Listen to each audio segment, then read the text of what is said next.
കേരളത്തിലെ തദ്ദേശ സ്വയംഭരണ സ്ഥാപനങ്ങളിലേക്കുള്ള തെരഞ്ഞെടുപ്പ് ഡിസംബർ മാസം 9, 11 തീയതികളിൽ നടക്കുകയാണ്. അധികാര വികേന്ദ്രീകരണം നടപ്പിലാക്കുന്നതിന്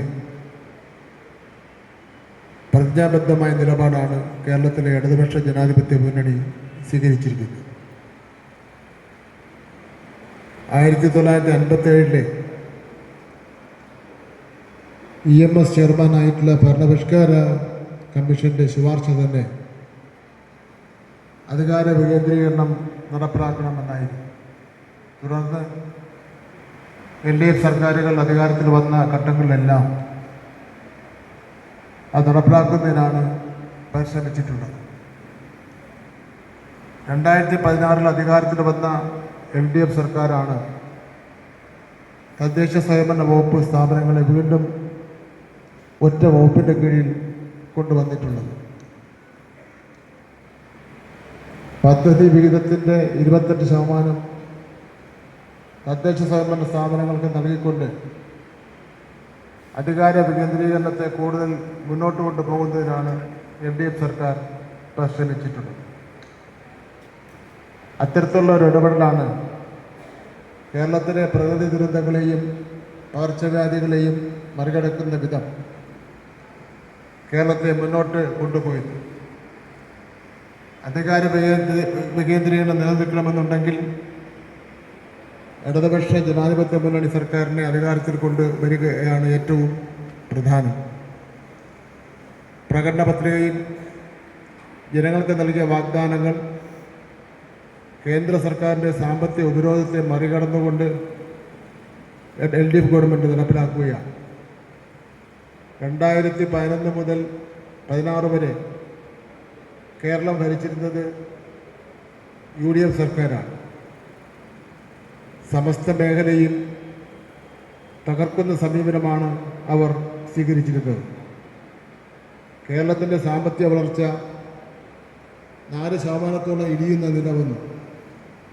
കാർഷിക രംഗത്തെ വളർച്ചയാകട്ടെ -4.6% മാറി. പൊതുമേഖലാ സ്ഥാപനങ്ങളുടെ നഷ്ടം 460 കോടി രൂപയായിരുന്നു. ക്ഷേമ പെൻഷനുകൾ 18 മാസത്തോളം മുടങ്ങി കിടക്കുകയായിരുന്നു. പൊതുവിദ്യാഭ്യാസ സ്ഥാപനങ്ങൾ അടച്ചുപൂട്ടുന്ന നിലയുണ്ടായി. കുടുംബശ്രീയെ തകർക്കുന്ന ഇതിലുള്ള നടപടികൾ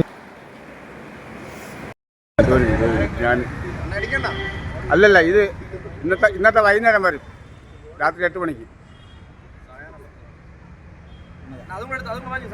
കിടക്കാം. ബെഞ്ചിലിരുത്തിയപ്പോൾ പറ്റില്ല എന്ന് പറഞ്ഞ് ബെഞ്ച് കത്തിച്ചത്, സ്കൂൾ കത്തിച്ചത്, അയ്യങ്കാളി ആ മകളെ പിടിച്ചുകൊണ്ട് സ്കൂളിന്റെ മുന്നിൽ നിന്ന് നടത്തിയിട്ടുള്ള ഒരു സമരപ്രഖ്യാപനമുണ്ട്. നവോത്ഥാന ചരിത്രത്തിലെ ആദ്യത്തെ സമരപ്രഖ്യാപനം. എൻ്റെ കുട്ടിക്ക് നിങ്ങളുടെ കുട്ടിയുടെ കൂടെ ഇരുന്ന് പഠിക്കാൻ കഴിഞ്ഞില്ലെങ്കിൽ നാളെ മുതൽ എൻ്റെ പണിയാളർ, എൻ്റെ കർഷകർ, എൻ്റെ തൊഴിലാളി. ആദ്യത്തെ സമരപ്രഖ്യാപനം ആറാട്ടുപുഴ വേലായുധപ്പണിക്കർ. നവോത്ഥാന ചരിത്രം നോക്കുമ്പോൾ നമുക്ക് മറക്കാൻ കഴിയില്ല. കാരണം മൂക്കുത്തി അണിഞ്ഞതിന് പന്തളം ചന്തയിൽ വെച്ചു മൂക്കോടുകൂടി ആ മൂക്കുത്തി ജന്മിത്തമ്പ്രാക്കന്മാരുടെ ഗുണ്ടകൾ വലിച്ചെറിയുമ്പോൾ രക്തത്തിൽ ഒലിച്ചു നിന്ന അടികൊണ്ട് നിന്ന ആ പെൺകുട്ടി അതിൻ്റെ ഭാഗമായിട്ട് 2 ദിവസം കഴിഞ്ഞ് ഒരു ചെറിയ കുട്ടയിൽ മൂക്കുത്തി ചെയ്തുകൊണ്ട് അവിടെയുള്ള സ്ത്രീകളെയാകെ തന്നെ മൂക്കുത്തി അണിയിച്ചുകൊണ്ട് ജന്മിത്തമ്പ്രാൻ്റെ വീട്ടിലോട്ട് ജാഥ നടത്തിയ മഹാനായ ആറാട്ടുപുഴ വേലായുധപ്പണിക്കർ. അങ്ങനെ എത്രയെത്ര നേതാക്കളാണ് പൊയ്കേലപ്പച്ചൻ, വൈക്കം, മൗലവി. ആദ്യമായിട്ട് ലോകത്തിൽ കമ്മ്യൂണിസ്റ്റ് മന്ത്രിസഭ അധികാരത്തിൽ. ആ ഗവൺമെന്റാണ് 57 വർഷങ്ങളിൽ ചെയ്തത്. പ്രിയപ്പെട്ട സാധാരണക്കാർക്ക്, അവരുടെ മക്കൾക്ക് 10ാം തരം വരെ സൗജന്യമായി.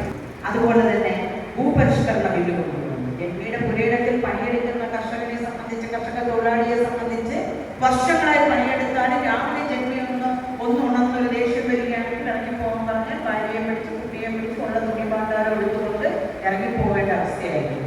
അവിടെയാണ് കർഷക തൊഴിലാളിക്ക് 5 സെന്റും 10